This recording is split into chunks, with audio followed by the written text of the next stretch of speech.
Existe el diablo, existen los demonios, existe el maléfico, existen las posesiones diabólicas o posesiones espirituales.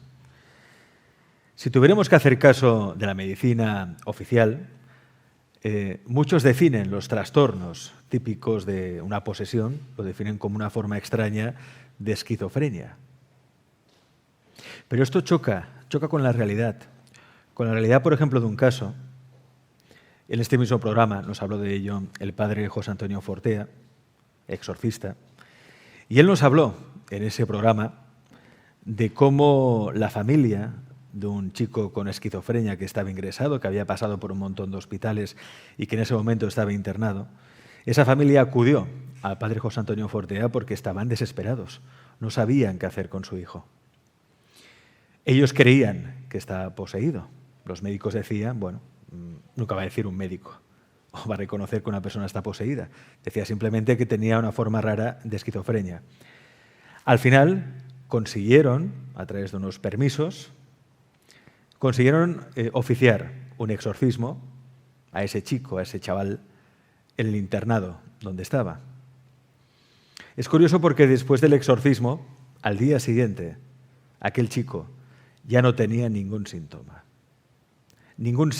propio de lo que los médicos decían que era esquizofrenia, pero que al final, pues posiblemente, podía haber sido una posesión espiritual o diabólica, porque después de practicarse el exorcismo, los síntomas desaparecieron y le dieron el alta. Y esto es un caso real, está contrastado. Esto nos invita a pensar que existe algo que excede nuestra razón y nuestra mente racional, que existe un mundo más allá, el mundo de lo invisible, de lo espiritual, y que al igual que puede haber ángeles o entidades que velan por nosotros, pues quizá también hay entidades que se alimentan de nuestra energía. Llámesele diablo, como se le puede llamar larvas espirituales, espíritus del bajo astral, etiquetas puede haber muchas. Hoy vamos a hablar de eso, precisamente. Vamos a hablar de exorcismos, de posesiones. Y vamos a hablar con el padre obispo Manuel Adolfo Cuña, que es exorcista y ha practicado más de 1.200 casos de exorcismos. De hecho, se encuentra en Europa, en España en concreto, porque está erigiendo la primera escuela de exorcistas de Europa. Y con él queremos hablar precisamente de su experiencia para ver si podemos entender más qué hay detrás de estos fenómenos. De hecho, se ha publicado hace nada un libro sobre todo el trabajo del padre obispo Manuel Adolfo Cuña, titulado Combate contra el mal, la realidad de los exorcismos, un libro publicado por Ediciones Luciérnaga de Grupo Planeta, que ya tenéis también en todas las librerías. Padre Manuel, bienvenido a Galaxia. Muchísimas gracias y es un honor para mí estar con ustedes, por favor. Muchísimas gracias. Cuando a usted le dicen que una posesión simplemente es una forma rara de esquizofrenia, ¿cómo reacciona? Yo escuchaba recién su amable presentación y además el caso del padre Fortea, a quien tengo el honor de conocer personalmente durante una visita que hice en el año 2015, no, perdón, 2017, acá a España, y lo conocí, tuve el honor de estar con él en entrevista personal también y solemos enviarnos alguna correspondencia. A propósito de esto, él es quien hace la franja que acompaña mi libro, ¿no es cierto? Con una frase propia de él.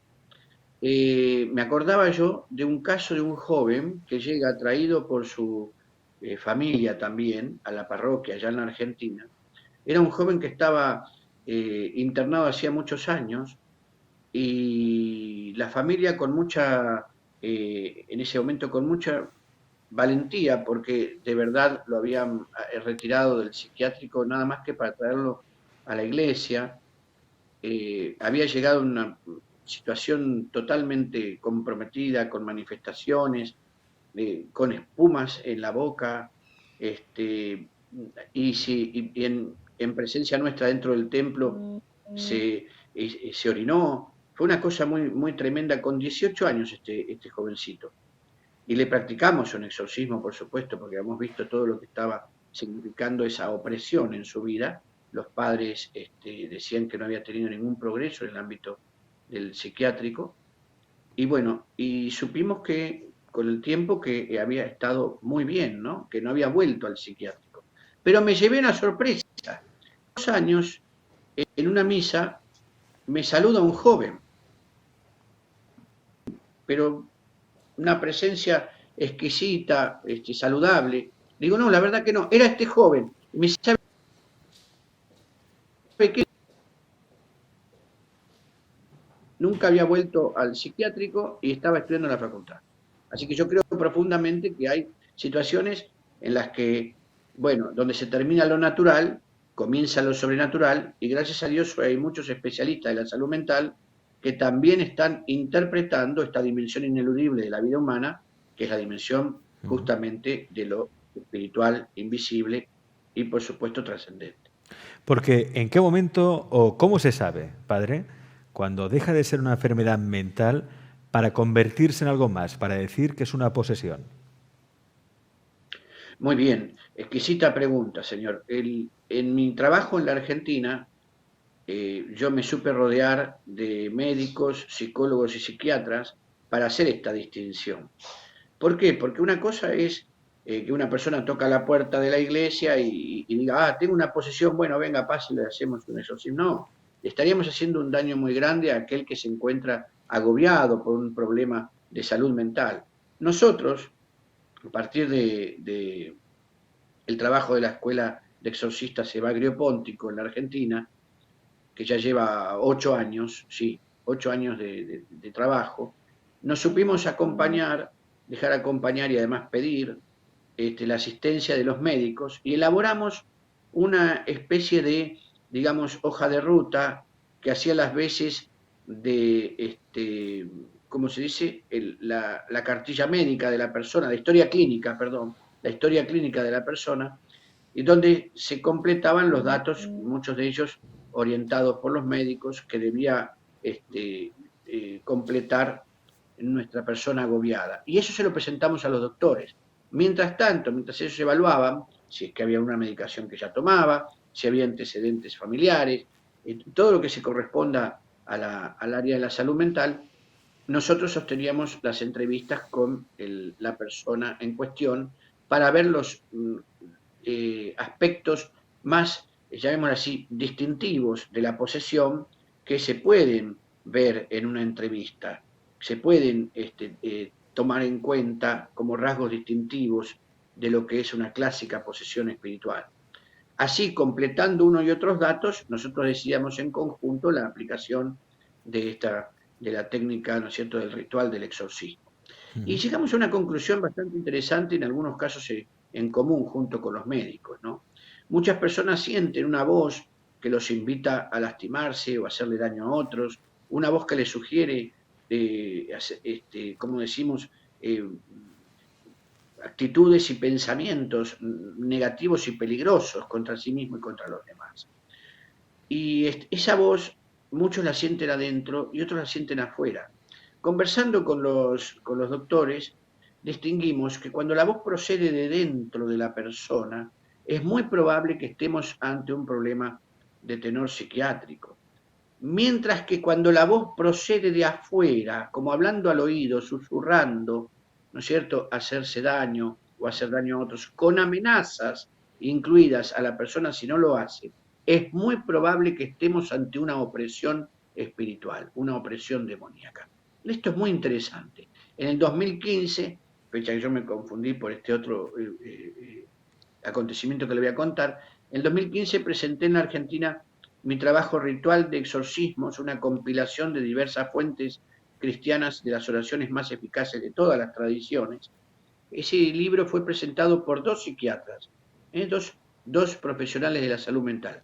No conozco otro antecedente de una tarea de un exorcista presentado por médicos. ¿Qué quiero decir con todo esto? Hay manera de trabajar en conjunto. Y hoy aquello de ciencia versus fe le conviene a algunos, pero ya no es la realidad. Porque, padre, usted, por ejemplo, cuando ve a una niña que tiene una fuerza sobrehumana, que necesita 5, 6, 7, 8 personas para poder inmovilizarla. Cuando esa niña además empieza a hablar en lenguas muertas o en latín, que cómo va a saber una niña de 11 o 12 años latín, por ejemplo, ¿no? O cuando esa niña incluso se descubre la espalda y se ven rasguños, ¿no? Como si unas garras hubieran arañado esa espalda. A ver, eso, una enfermedad mental, no lo provoca. Exactamente, y usted está diciendo muy bien, señor, porque hay elementos en una posesión, tanto sea posesión de espíritus, que es la clásica y conocida posesión demoníaca, como también la posesión de muertos, que es otra forma de posesión sobre la que hay discusiones para algunos, ¿no? Yo la sostengo como posibilidad porque la he vivido, la he visto, pero algunos profesionales en lo nuestro todavía no están aceptando que exista la posesión de espíritus de muertos. Yo lo digo así porque este debate fue importante y también se sostuvo en la cumbre de exorcistas de Roma, ¿verdad? Un debate que valió la pena frente a representantes de 42 países, ¿no? Padre, si a usted le preguntan, ¿existe el diablo? Bueno, ya yo creo que es una pregunta. Usted lo tiene claro, si existe o no. El diablo no es una idea, no es un concepto. Estamos muy acostumbrados incluso a la lectura del Evangelio desde la perspectiva griega, ¿no? Sí, las traducciones que han llegado. Hoy se está haciendo un redescubrimiento del carácter judío de Jesús. Y eso es necesario, porque hay que verlo en contexto a Jesús. Se crea o no se crea que Él es Dios, verlo en el contexto histórico, ya nos va a enriquecer el pensamiento. Para nosotros, los cristianos, se enriquece la fe, evidentemente. Él al hablar habla desde un universal situado, esto es, desde su posición como judío, desde su cosmovisión como judío. Él no habla del mal, él habla del malo. Es una realidad profunda la existencia del demonio como un ángel caído y no como una experiencia metafísica de aquello que nosotros consideramos censurable por la moral y demás. No es un conjunto de malos pensamientos, el mal, y luego dibujamos el símbolo del diablo en ello. El racionalismo hizo mucho daño a este respecto, incluso dentro de la iglesia. Nosotros entendemos claramente que el combate es contra alguien que es inteligente, y esa inteligencia es una inteligencia angelical. Él ha decidido, junto con un tercio del cielo, apartarse de Dios y sumergirse en la oscuridad, no creada por Dios, porque la oscuridad es la ausencia de la luz. Él lo ha decidido, y con esa libertad él intenta hoy destruir, ¿verdad?, al hombre, pero destruirlo en su esencia, destruir su identidad como hijo de Dios y con ello el sentido de su vida. Lo que una posesión se propone antes que matar a una persona, que matar al sujeto poseído, porque el diablo no quiere eso, sino que sufra, es desesperar. Es decir, es lograr la desesperación de la persona para que llegue a decir con todas sus fuerzas, no hay Dios, no hay nadie, no hay nada. Esa es la intención diabólica, digamos. El diablo predica, sí que predica un antirreino, predica todo lo contrario a lo que esperamos de la vida. Y ese sinsentido, ahora sí vamos al griego. ¿Cómo se dice sinsentido de la vida en griego? Fíjese, diabolos. Diabolos es el sinsentido. Entonces, en ese sentido sí, hay un concepto, pero el diablo como tal es aquel a quien Cristo le presenta el combate. El combate contra el mal tiene sentido a partir de la encarnación. Dice la Biblia en el apóstol San Juan, Cristo se ha encarnado para desbaratar las obras del diablo. Esto es puntual. Y luego, en el Padre Nuestro, ¿cómo expresa Jesús en el original? ¿Y líbranos del mal? No, líbranos del malo. Es decir, el propio Padre Nuestro trae un exorcismo incluido. Leo parte del libro que ha publicado Luciérnaga sobre la obra del Padre Manuel.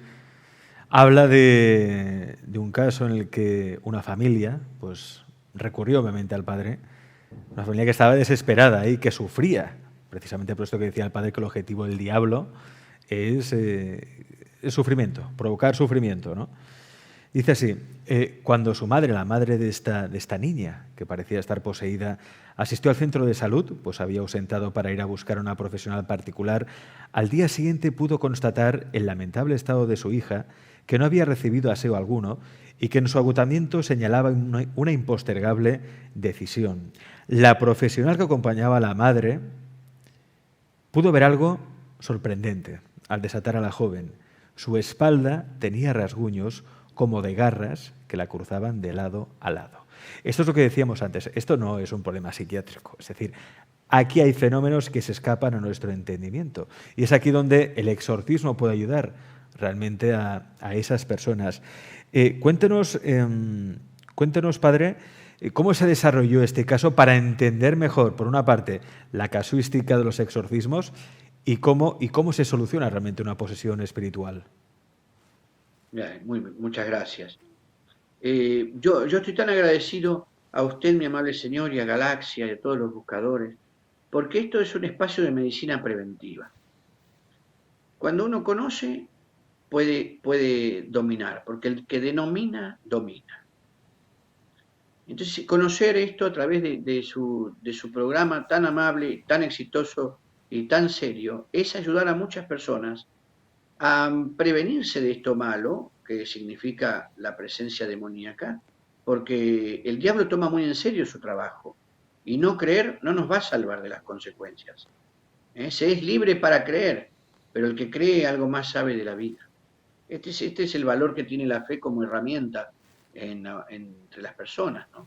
Si yo soy libre para creer, es decir, puedo elegir creer o no creer, pero si elijo creer, voy a conocer algo más de esta vida, voy a darle el sentido, porque recién hablábamos de diábolos, el sinsentido, símbolo es el consentido, ¿no? Por eso el mundo simbólico que acompaña siempre la palabra de Dios, uno dice, y podría haber sido más clara, no, el símbolo es un puente que hace trascender todo esto. Y ya nos encontramos, ¿no es cierto?, nosotros en la Biblia con endemoniados. Algunos piensan que esos endemoniados eran todos enfermos psiquiátricos. Ahí se equivoca, porque San Lucas, esto es curioso, ya voy al caso, por esto tiene que ver. San Lucas, que era médico, él llega a conocer la persona de Jesús, no por acompañar a los 12 apóstoles, porque él, digamos, él tendría alrededor de 13, 14 años cuando la estrella de Belén estaba muy lejos de él, él es educado como griego, hijo de un liberto, ¿no? Y él, como médico, va recorriendo las ciudades, como hacían los médicos en ese momento, peripatéticos, ¿no? Que quiere decir caminantes, perípatos, el que enseña caminando. Jesús era un perípatos, él enseñaba caminando. San Lucas en los pueblos que visitaba se había encontrado con una figura de la que le comentaban. Alguien que primero curaba el adentro y después sanaba el afuera. Una intuición muy hermosa la que tuvo San Lucas respecto a la verdadera salud. La salud, incluso la física, comienza adentro, no afuera. ¿Y quién era este personaje? Era uno que perdonaba pecados, que tocaba a la gente, que traía consuelo y después sanaba. Y ese se llamaba Jesús. Entonces, San Lucas comienza a preguntar, ¿no es cierto?, por esta figura de Jesús. De allí que San Lucas para muchos es el patrono de los periodistas, un gran preguntón. Él habla con toda la gente con la que tiene oportunidad, se habían conocido Jesús, se había pasado por allí. De este modo comienza a escribir y a analizar los hechos de milagro de Jesús. El evangelio que relata la mayor cantidad de milagros es el evangelio de Lucas, porque era médico, lo movía la intención de conocer algo nuevo respecto a la curación, a la sanidad. Y también se entera de sus exorcismos. Entonces, él muy claramente separa el término de curación, o sea, sanidad, de exorcía, exorcismo. Aquí, quien analiza el Evangelio de San Lucas, encuentra que este médico sabía bien de lo que hablaba, donde había posesión y donde había enfermedad, Por eso algunos cuando dicen todas son enfermedades psiquiátricas en la Biblia y entonces hoy la psiquiatría ocupa... No es así. Hay que leer los originales, hay que informarse bien para interpretar que una cosa es la posesión y otra cosa es la enfermedad mental, aunque muchas veces pueden ir acompañadas porque la lesión que pueda dejar la presencia satánica en la persona luego de su exorcismo, tal vez requiera de cierta asistencia y acompañamiento que lo da el profesional de la salud. Por eso digo que ya no hay adversidad de unos y otros. En estos relatos, San Lucas, cuando nos habla de los exorcismos, nos señala el endemoniado de Gerasa. El endemoniado de Gerasa lo espera a Jesús en la costa cuando él baja de la barca, lo increpa y le dice: ¿a qué has venido? A torturarnos, sabemos quién sos, el Hijo de Dios. Jesús lo manda a callarse, ¿no? Primera cosa, él no dialoga con los demonios, ¿no? Con el demonio no hay que dialogar, lo dijo el domingo en el Ángelus su santidad el Papa Francisco, que habló justamente del combate contra el espíritu del mal, ¿no es cierto?, en el Ángelus, y también habló de los exorcismos, diciendo que esta es una muestra clara de Jesús y su divinidad. Este mismo domingo, con el diablo no hay que dialogar. Entonces, ese endemoniado le expresa a Jesús: somos muchos, por eso me llamo Legión. Luego de esa presentación tan tremenda y dramática, ahí estaban los discípulos, fíjense ustedes, viendo, mirando qué era lo que pasaba, expectantes. Jesús sana a este hombre, hay detalles, la piara de cerdos, van a la piara de cerdos porque los demonios que son legión le dicen: no nos envíes lejos, envíanos acá. ¿Por qué? Porque hay demonios territoriales, si cabe hablaremos de eso en su oportunidad. Y va a la piara de cerdos que se tira al barranco, y el hombre queda sano. La gente del pueblo viene a verlo a Jesús, y curiosamente, en ese momento no es que le dicen: venía al pueblo que hay otros enfermos, no, le dicen que se vaya. Y el hombre el que había estado poseso, le dice: déjame acompañarte. Y Jesús le dice: no, anda a tu pueblo, anda a los lugares que vos conocéis, y habla de lo que te ha pasado. Habla de la gloria de Dios, habla de tu liberación. Ese endemoniado se transforma en el primer misionero de la iglesia.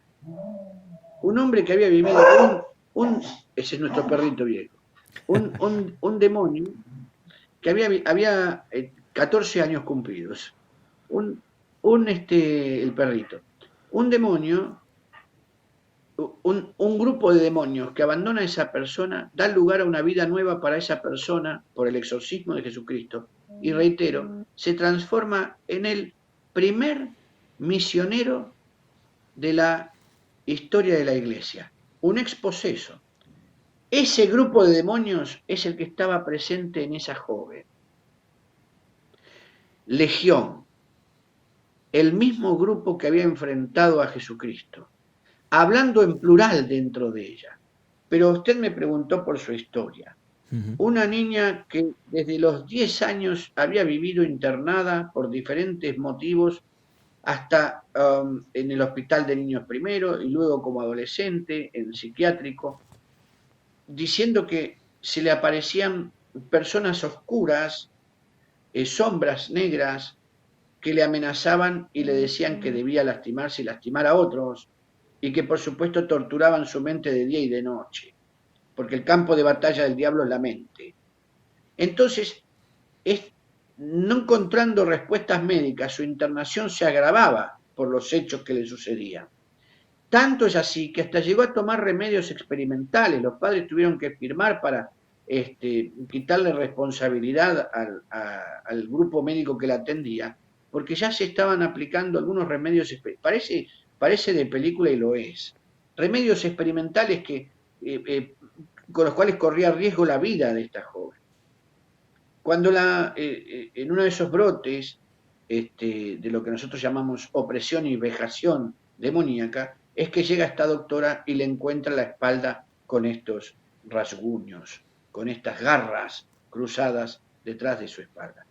Y ahí dice: esto no es para mí, busca una iglesia. Los padres entonces buscan la iglesia. Cuando esta joven llega a nosotros, no podía ser contenida por las personas que la acompañaban, es más, se da vuelta, ¿no es cierto?, boca abajo y se levanta desde ese lugar, aún sostenida por varias personas de sus brazos y sus piernas. Comienza, por supuesto, a proferir palabras soeces y con el sansonismo como expresión ordinaria, sus ojos se vuelven totalmente negros.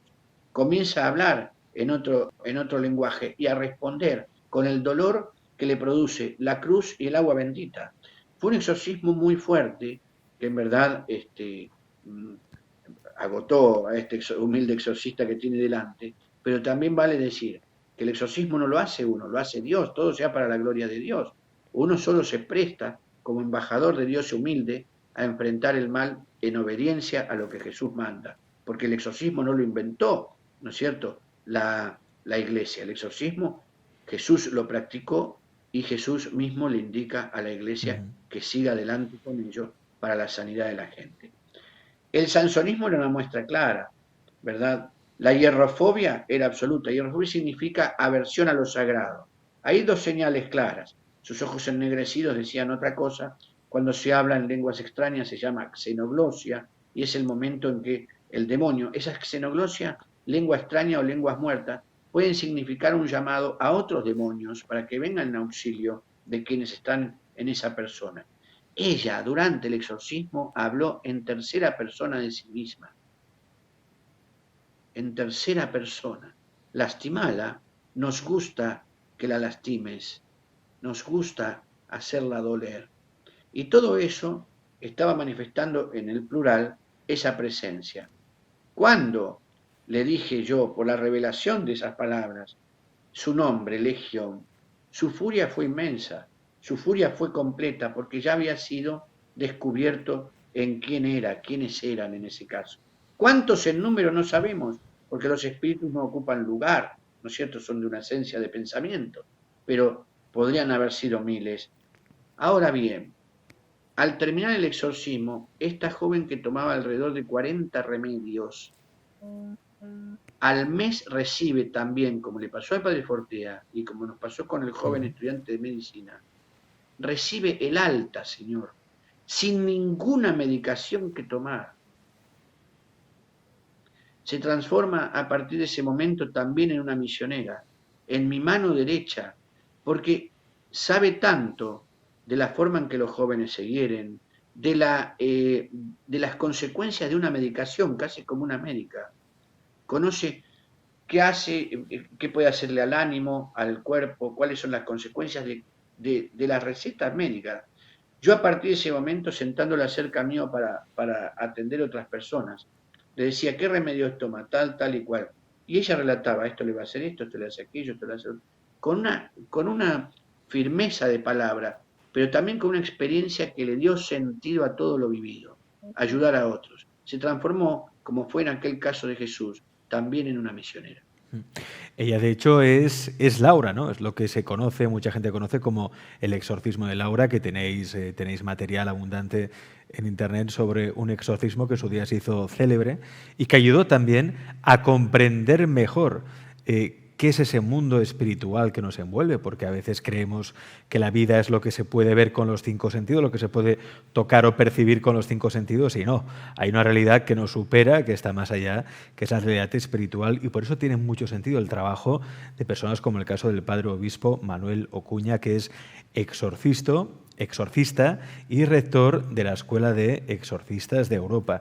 Y es importante hablar de los fenómenos porque es lo que nos ayuda a entender que esto va más allá de un problema psiquiátrico puntual, de efecto placebo o autosugestión. Yo, por ejemplo, que me estoy leyendo ya el libro del padre obispo, lo estoy devorando porque es un libro realmente interesante, el libro Combate contra el mal, y estoy leyendo que la familia de Laura, cuando viajaba camino al santuario de los Milagros de Jesús, la camioneta en la que iban se averió varias veces por el camino. El motor detuvo su marcha sin explicación de ninguna naturaleza. Es decir, estas cosas cuando pasan, padre, no son casualidad, son un indicio. Qué delicioso escucharlo, Señor, qué delicioso, porque es cierto, donde se termina lo natural comienza lo sobrenatural, decíamos, y la espiritualidad por eso se transforma en una dimensión ineludible de la vida humana. No podemos dejar de tenerlo presente, ¿no? Con muchos psiquiatras y psicólogos nosotros hemos entendido conjuntamente que cuando el agobiado, la persona agobiada, llega a nosotros, no podemos perder de vista, incluso, digamos, el ámbito psiquiátrico se está viendo así, no podemos perder de vista el relato que ella hace de sí misma. Y si en ese relato hay un componente espiritual que tiene, si queremos, un acento primordial en la interpretación que de sí mismo hace para el psiquiatra el paciente, para nosotros la persona agobiada, entonces negar eso es una forma de fundamentalismo, ¿no? De ahí que algunos todavía perseveran ese fundamentalismo desde el área de la medicina, pero cada vez más son los que sí interpretan esta verdad espiritual como un componente que hasta puede hacer que la luz se haga para ese paciente, ¿no es cierto? O para ese agobiado, ¿no? Sí que sí. Cuando hay una visión espiritual de la vida que completa la experiencia, no solo le da sentido, sino que también le da una trascendencia. En el caso de Laura, ¿no? Y estas manifestaciones que se dieron en su viaje, sucede también en las casas cuando hay infestación de las casas. ¿Por qué? Porque no hay solamente exorcismo sobre las personas, también las hay sobre las casas y los objetos. Entonces, se dan muchas veces que las presencias espirituales se manifiestan en un lugar, tratando incluso de perturbar la paz de esa familia y generando miedo en sus integrantes para encontrar cuál de ellos es más débil y hacer habitación en esa persona, bueno, en el encendido de los electrodomésticos o en la ruptura, la avería de los electrodomésticos en cualquier momento y todos juntos, o el sonido de pasos en la noche, la, los olores que también aparecen en la casa y frente a la oración también lo que llamamos nosotros la materialización. Uno nota un lugar infestado, por eso estoy hablando de manifestaciones externas, como que no son casuales, como la de la camioneta de la familia de Laura, uno nota que en todo eso hay un conjunto de hechos que se manifiestan para mostrarnos la realidad espiritual que se vive en ese lugar o en esa persona. La aparición en la oración, como digo, como materialización de hormigas coloradas, especialmente arañas o cucarachas que nunca antes había en la propiedad y que cuando uno reza comienzan a aparecer, está dando claros indicios de la infestación, o sea, la posesión de un hogar, porque la casa conserva memoria, la memoria de los que habitan en ella. Entonces, y de los que han habitado antes. Entonces, todo este conjunto de elementos también nos señala, mi querido señor, nos señala que las energías, como dice la gente, en este caso estamos hablando del mundo espiritual, a veces decimos energías para tomarnos una licencia, ¿no es cierto? Estamos hablando de categorías espirituales, de seres inteligentes, no de energías y nada más. Se van a dar a conocer para generar tropiezo ante la posibilidad de una liberación o para generar desgracias, como las que genera también la brujería a través de la invocación. Sí, hablemos de eso porque ¿cuál es la causa? Es decir, todos podemos ser víctimas de una posesión diabólica, espiritual. ¿Y cuál sería la causa o las causas? Bien, anoto porque no quiero extenderme demasiado, usted es muy gentil conmigo en mis respuestas. Es tan vasto, ¿no es cierto?, este ámbito de la posesión demoníaca y sobre todo el estudio de la demonología, ¿verdad? Y de la experiencia contenida en la liberación también de hogares y objetos maleficados, que hay que hablar con detalle, pero también con síntesis. A ver si me explico claramente. Hay demonios que son hereditarios, hablamos de las causas. Hay demonios que son hereditarios, poco hablan de esto. Estos se pueden manifestar en lo que nosotros llamamos la constelación familiar exorcística. Es una técnica que creado en la Argentina, se presentó en Colombia con mucho éxito y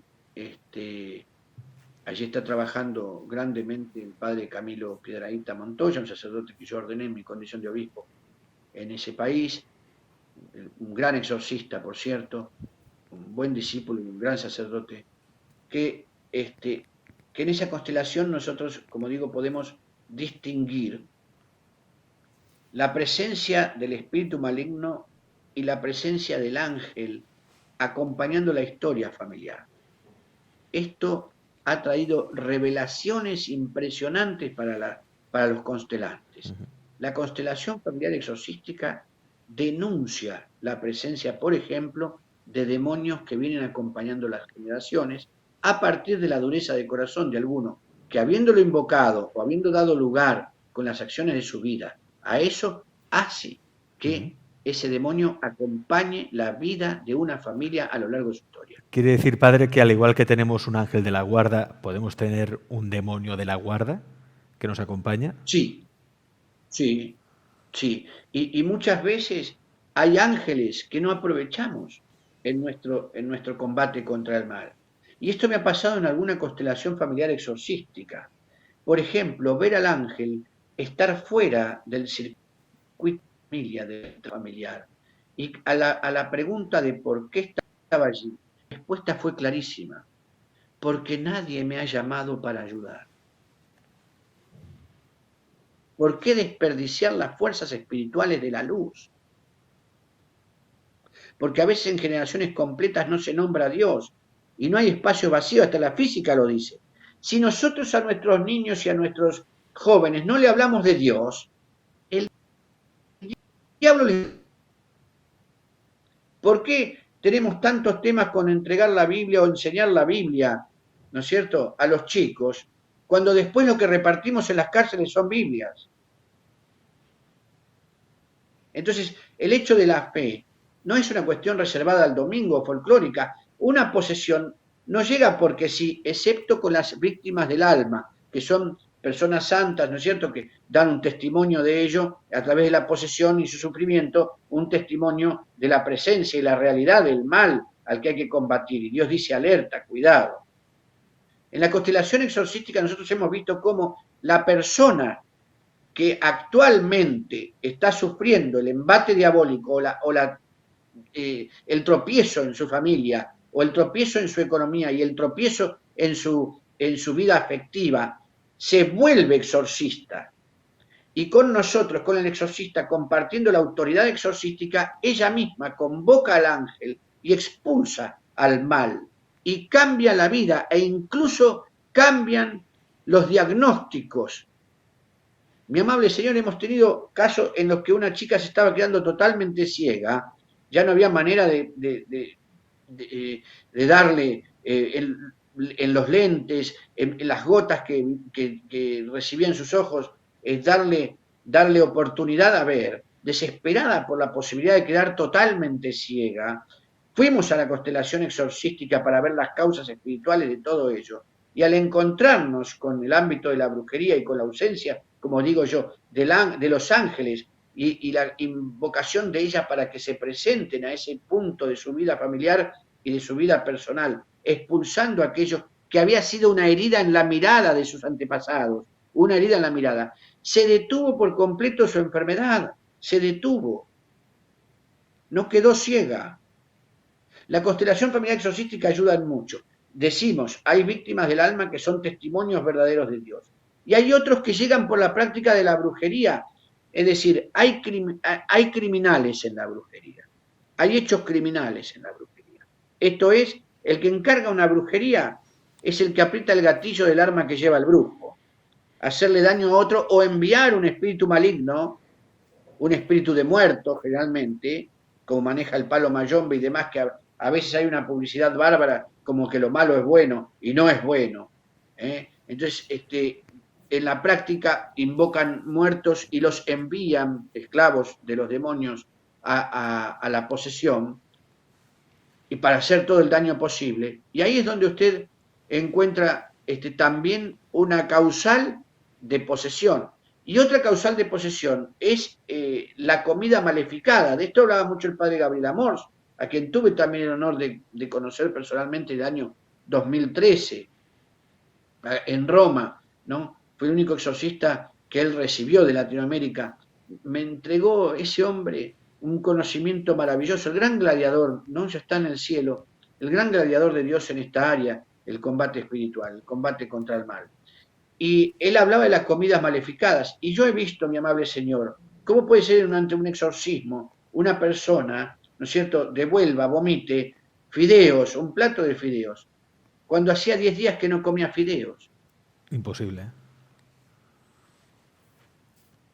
Entonces las causales son la brujería, el demonio hereditario, la falta de invocación de lo bueno y sagrado en la familia, porque no hay espacio vacío, reiteramos, la física lo dice, y los demonios se mueven en los aires, ¿eh? Y el único que patea la puerta, maleducado como es el diablo. Dios solicita permiso. Y Jesús lo dice, dichoso aquel que cuando yo toque a su puerta me abra y me deje entrar, porque entonces yo comeré con él y él comerá conmigo. Un gesto maravilloso de esa intimidad con la que Dios refleja su propia intención de amistad con el ser humano. Porque hay algo muy importante de decir. En Dios el amor es una iniciativa, en el ser humano una respuesta. ¿Cómo podemos saber, padre? Antes ya lo ha explicado, ¿no? La infestación de las casas, los síntomas, fenómenos que se dan para decir que una casa está infestada por un espíritu maligno, pero ¿cómo sabemos que el diablo está merodeando, que está a nuestro alrededor, esperando a la más mínima para entrar? ¿Cómo podemos saber eso? Muy bien. Primero que nada, la intranquilidad comienza a ganar a las personas en el hogar. A veces los más chicos escuchan primero, porque los niños están muy atentos digamos, al mundo espiritual. Muchas veces los amiguitos invisibles no son fantasía de los niños. Cuidado con eso. El amigo invisible muchas veces es una manifestación espiritual, no siempre positiva, que está queriendo simpatizar con el más pequeño para instalarse en el hogar. Nuestras mascotas manifiestan claramente un cambio en su conducta, comenzando a ladrar o a maullar ante rincones donde no hay nada, y sí hay algo que ellos pueden ver. Los gatos se elevan, ¿no es cierto? Van hacia lugares altos adentro de la casa y empiezan a estar mucho tiempo sobre los muebles más altos para tratar de ver con más claridad esa sombra que se presenta allí. Las personas se despiertan viendo una sombra oscura, más oscura que la noche, que está observándolas al pie de su cama, alterando su sueño. Otros sienten que toma asiento esa figura a su lado y se despiertan, ¿verdad?, con esa inquietud de esa presencia, asaltados por esa figura. Otras personas con el rabillo del ojo durante el día en la casa ven sombras que pasan. Los electrodomésticos o la televisión se enciende sola. Hay un montón de cosas que parecen de película, pero no olvidemos, la realidad supera la ficción. La realidad supera la ficción, es decir, que lo que vemos, ¿no? Porque películas sobre exorcismos y posesiones hay muchas. Por ejemplo, la típica película que todos hemos visto, El exorcista de William Friedkin, que sabemos que esa película está basada en un hecho real. Es decir, todo lo que se ve en las películas es cierto. Por ejemplo, cuando se ve a personas que o se les gira la cabeza o que retuercen el espinazo, la columna hasta un punto que es, vamos, que es imposible, que es físicamente imposible. ¿Todo eso se da realmente en la realidad? Es interesante el planteo desde el punto de vista de la experiencia del exorcista, porque yo quiero decir, ¿no? El padre Amors comentaba en vida que estaba muy agradecido a la película del exorcista. Él. Mire cómo son las cosas de la vida. A los 91 años, y el día de su cumpleaños él estaba haciendo un exorcismo, y de visita estaba Friedkin, que lo había ido a ver. Un regalo que tuvo de Dios el padre, porque agradecido a la película, él decía, por fin alguien mostró con valentía que existimos los exorcistas. Esto por un lado. Ahora bien, si usted me dice a mí, respecto al lugar de la posesión en la película, el lugar de la posesión, el lugar del exorcismo, perdón, el lugar del exorcismo, la casa. yo no haría un exorcismo en una casa. ¿Por qué? Por las casas infestadas. Porque puede que la autoridad de ese demonio o de ese espíritu de muerto sea mayor en la casa y que ese espacio haga que esta fuerza maligna juegue de local. Los exorcismos se hacen en la iglesia, que es tierra sagrada, que es espacio de Dios, donde el demonio se va a sentir totalmente incómodo, donde las paredes guardan la memoria de la oración permanente. Primer punto. Segundo punto, nunca una cabeza puede girar 360 grados porque la persona va a morir. Y no es el objetivo primordial del diablo, antes la desesperación. ¿Mm? Entonces, eso yo nunca lo he visto. Todo todo lo demás, incluida la levitación, que la vi una sola vez en mis más de 1200 exorcismos, pero la he visto. Todo lo demás es cierto. ¿Recuerda, padre, recuerda el primer caso, la primera vez que se enfrentó al maligno? ¿Cómo fue? Me recuerdo y recuerdo como si fuera hoy la situación porque se dio un día de mi cumpleaños. Tocaba domingo y por supuesto la misa la iba a celebrar igual, con mayor motivo todavía, compartiendo con la gente esa fecha. Y estaba en la sacristía revistiéndome con las ropas propias para la misa, cuando siento un ruido alarmante, gritos adentro del templo. Salí corriendo, mi sacristía está detrás del altar, cruzo el altar y me encuentro con un cuadro muy especial. Una niña de unos 15 años que estaba en el suelo tratando de ser sostenida por 8 personas y las hacía volar como papel, como si fueran de papel, hablando raramente, con sus ojos en negro absoluto, ¿no es cierto? Y revolcándose en el suelo. Una manifestación clara de algo maligno. Practiqué allí lo que sabía yo en ese momento sobre el exorcismo, oraciones de exorcismo. Un espíritu fue expulsado en esa ocasión, uno de 3. Había 3 espíritus de muerto en la niña. Y estos 3 espíritus de muerto venían trabajando primero en el hogar, como dijimos, con muchas de las señales que dimos.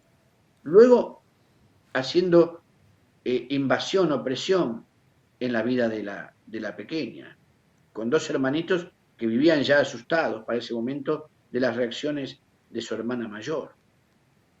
Y con ella, digamos, habían alcanzado y logrado una habitación para las 3 en la posesión. La familia ya no sabía qué hacer. La habían tratado por anorexia nerviosa, nada de eso. La familia ya estaba estigmatizada en la escuela porque pensaban que sufría violencia familiar. La desesperación lo lleva a la iglesia y esa manifestación hizo detonar este caso de posesión, que después siguió adelante a, lo llevó a la pantalla. ¿Puedo decir, señor, un canal internacional? ¿Lo puedo mencionar? Sí, sí, no hay problema, padre.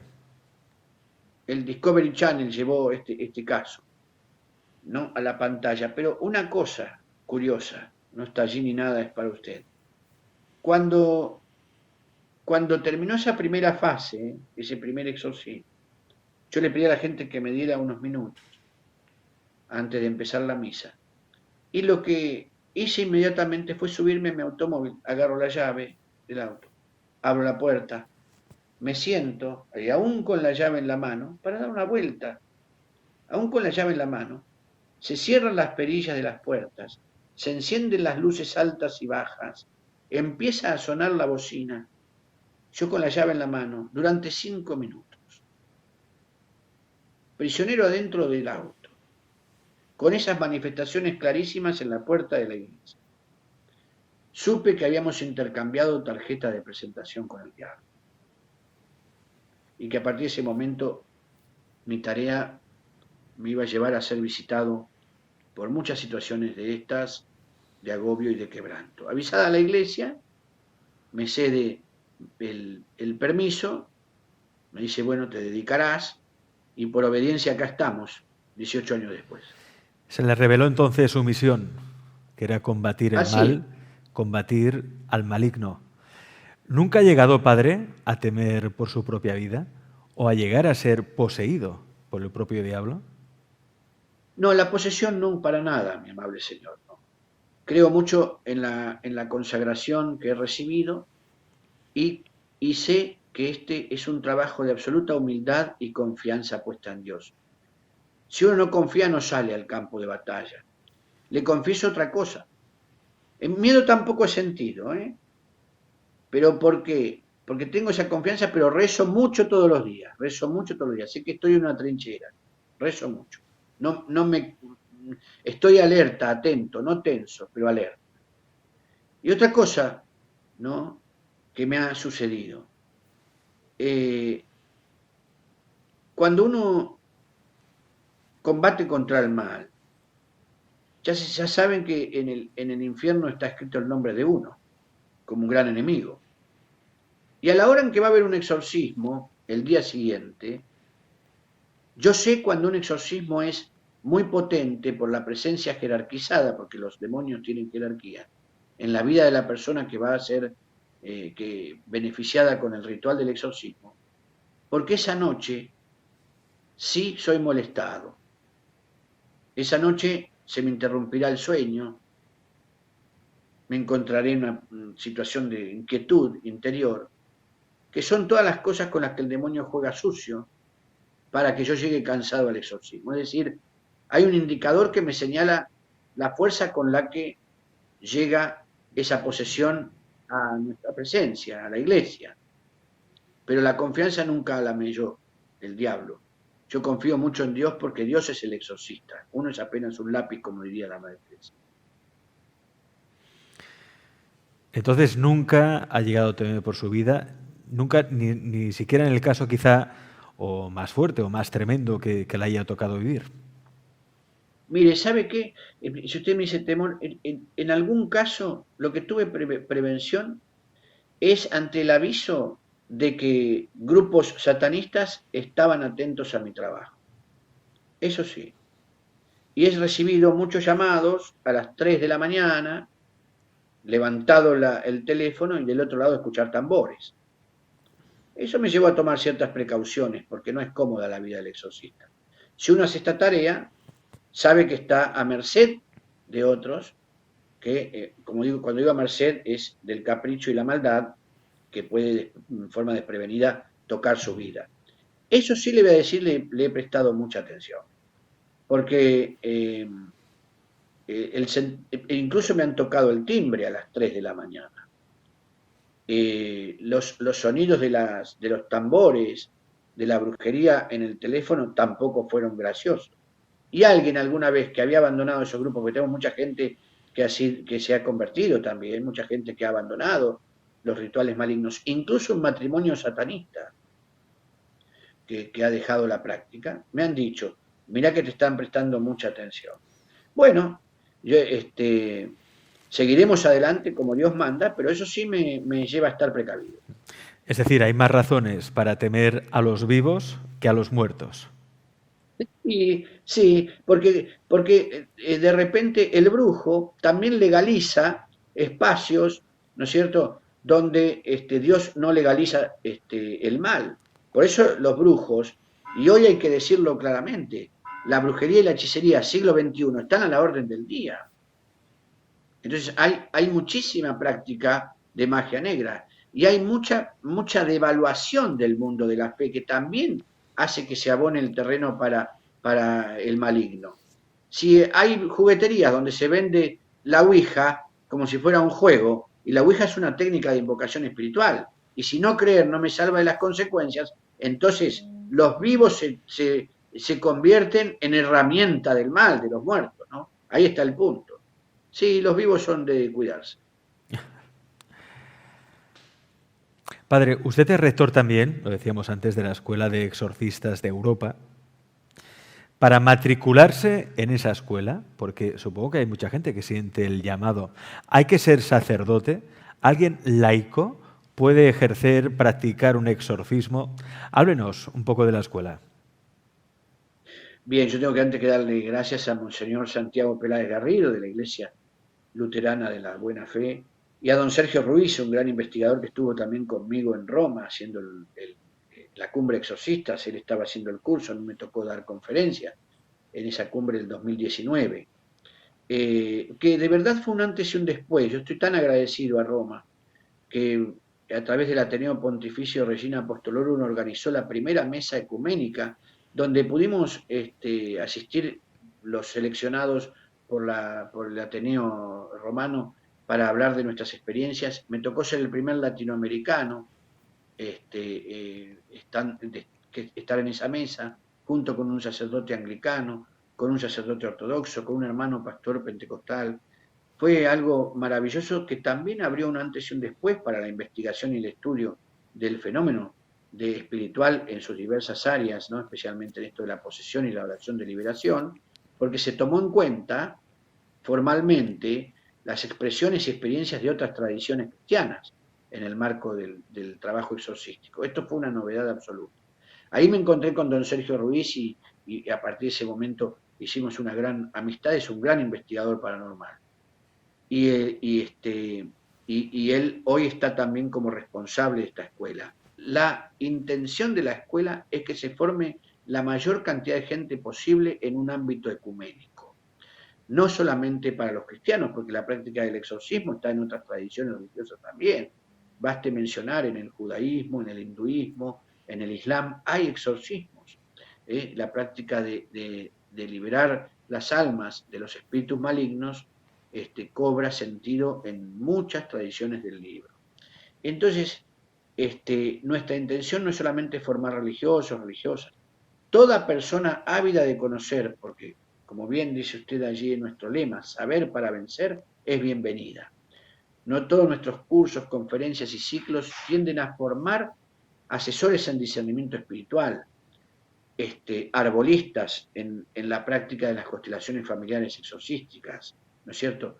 Especialistas peritos en divinidad para el aprendizaje de todo lo que es la expresión de Dios en este mundo. Y por supuesto consultores exorcísticos que van a acompañar al ministro religioso, cualquiera sea su tradición, en este discernimiento. Lo más novedoso es reunir las áreas de lo sobrenatural y lo paranormal con lo espiritual, porque no son lo mismo.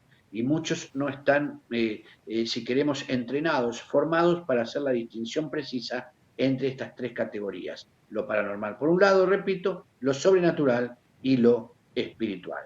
Entonces, ahí está nuestra tarea y esta ambiciosa labor la estamos llevando adelante con la Escuela de Exorcistas. ¿Usted ha notado, padre, si últimamente ha habido un aumento de las posesiones y, por tanto, de los exorcismos en el mundo? Por las cuentas que pudimos hacer, digamos, hay muchas tradiciones que reservan, ¿no es cierto? Con mucha prudencia, muy bien hecho, la cuestión de las posesiones y la práctica exorcística. Hay comunidades que no dan a conocer cuáles son sus exorcistas, entonces difícilmente se pueda componer un mapa real. Pero conversando con otros hermanos, ¿no es cierto? Sí decimos que en este siglo hay un avance de la posesión a causa del abandono, la deserción en la fe. Entonces, como no hay espacios vacíos, esto viene a ocupar su lugar. Pero también puedo decir que las prácticas de moda, como esas sí de moda, como la Ouija o las prácticas espiritistas, esas también legalizan presencias malignas, abren portales. Entonces podemos hacer una tentativa señal de porcentajes de que este siglo XXI es una época de mayores posesiones. Como prevención, padre, ¿qué nos recomienda para no ser poseídos o no estar a la merced de estas entidades espirituales malignas, maléficas? ¿Qué nos recomienda? ¿Qué podemos hacer? Muy bien. Primero que nada, no tener miedo. Estar prevenidos de que el mal existe y el mal no es una idea. De que si el campo de batalla es la mente y si las personas son conocidas por lo que dicen, ¿no? Porque del tesoro de tu corazón habla tu boca, tenemos que distinguir con quién nos rodeamos, de quiénes nos rodeamos. Porque si entre 10 personas que rodean mi vida, 8 se están quejando de la vida y solo 2 son personas animadas, el 80% de mi relación con la vida está herida. Tengo que aprender a distinguir las palabras que habilitan, y esas vienen de Dios, de las palabras que inhabilitan, esas vienen del enemigo, del diablo, que va a querer detenernos con miedo y con pesimismo y generando en nosotros una tierra estéril para él sí poner su semilla de cizaña. Entonces, hay que, hay que hacer un gran trabajo de higiene espiritual, primero que nada. Segundo, hablar en casa de Dios, cualquiera sea la tradición religiosa, recuperar esa práctica. Estamos viviendo un tiempo desafiante para la fe, la ausencia de prácticas comunitarias. Ese es un gran desafío. Muchas de nuestras comunidades están pensando en la práctica virtual de la Santa Misa, ¿no es cierto?, de los sacramentos, para compartirlas con los hermanos a través de estas vías. No dejar de congregarse, ni siquiera así, porque la ausencia de congregación también hace que el hombre y la mujer, digo, se aíslen de todo lo demás, y ese aislamiento, ¿no es cierto?, es también tierra para que abone el diablo. Fijémonos una cosa, Señor, tocamos un punto muy importante acá. Si adherimos a la vida, vamos a buscar el encuentro y la vida. Pero lo que sí podemos asegurar, más allá de las tentativas, como recién decíamos, de posesión, de un porcentaje de posesiones en el siglo XXI, sí podemos decir que las que han crecido fueron las tentativas de suicidio y los suicidios. Y eso es también fruto de ¿qué? De una presencia maligna. Hablemos de Es ello, decir, padre, porque es cierto que es un dato que se está ocultando y es una de las sí, consecuencias de la pandemia, de las medidas también que ha provocado esta pandemia, que son los restrictivas. suicidios. Están aumentando el Sí, número de suicidios en todo el planeta. Aquí en España realmente no tiene nada que ver los suicidios en 2020 con los suicidios que hubo en 2019. Es que no tiene nada que ver, ¿eh? Pero claro, es un dato que no se divulga en los medios porque ya sabéis que es un tema tabú del que no se habla demasiado. Entonces, padre, ¿cuál es el origen, el motivo, la causa real de este aumento de los suicidios? la ausencia de una comunidad y la ausencia de la contención de la fe. Sí. Esto es satánico, eso es satánico. Si quisiéramos, podríamos hablar hasta de una sociodemonología, es decir, la expresión, algún maestro del exorcismo me dijo a mí en una oportunidad, el demonio es inteligente y va aprendiendo con el tiempo, porque él no lo sabe todo, solo Dios es omnisciente. El demonio es una criatura, fue un ángel y es un ángel caído, no es Dios, no hay Dios del mal. Entonces él comparte ese infierno con otros hacedores de mal, que son los otros demonios. Y diablo es la acción conjunta de todos ellos en la búsqueda por la destrucción humana. Podemos hablar de una sociodemonología al momento de decir, completo la frase de mi maestro, el diablo es tan inteligente que ya no solo posee personas, posee ideologías, posee cultura. Padre Obispo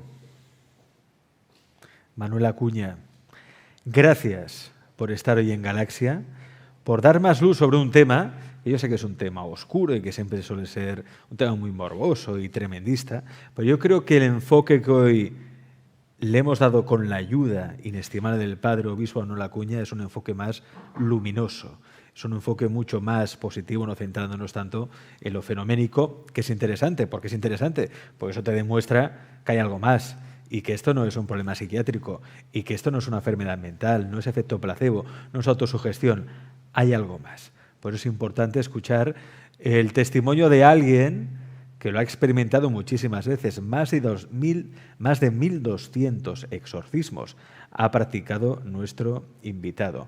Tenéis más información sobre el padre en esa página web que veis allí, Escuela Exorcistas Europa, y también yo recomiendo que os hagáis con su libro, que está en formato papel, pero en formato también digital, Combate contra el mal, la realidad de los exorcismos, porque es un libro muy interesante, valiente también, atrevido, porque hablar siempre de estos temas es atrevido, lo cual siempre agradecemos.